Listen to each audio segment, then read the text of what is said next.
ভাই এখানে ভিড় করেন না ভাই, ভাই এখানে ভিড় করেন না।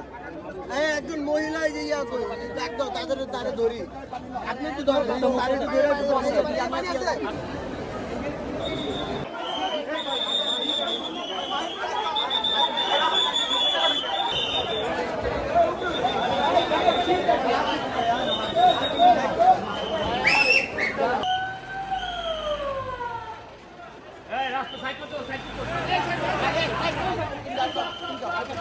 তারপর এই যে কাজ করে বেতন না দেওয়া, এই ধরনের কেমিক্যাল ফ্যাক্টরিগুলি এরকম এই যে এই এলাকা ভিত্তিক আবাসিক এলাকায় রাখা, এগুলি কন্টিনিউ হচ্ছে, কন্টিনিউ দুর্ঘটনা হচ্ছে, কন্টিনিউ আপনারা প্রশ্ন করতেছেন, কিন্তু এগুলি কোনো প্রতিকার হচ্ছে না।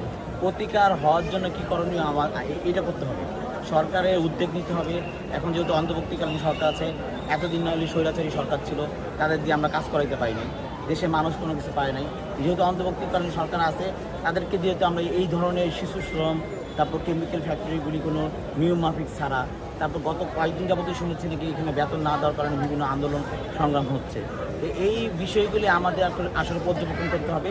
আর যেটা শিশু শ্রম, এটা তো আমি ছোটোকাল থেকে শুনতেছি, এটার কোনো মানে এখন পর্যন্ত সরকারিভাবে কোনো যেই রাষ্ট্র ক্ষমতা আসছে কোনো ব্যবস্থা নিচ্ছে না। এটা সর্বোপরি এটা ব্যবস্থা নেওয়া দরকার যে শিশুদের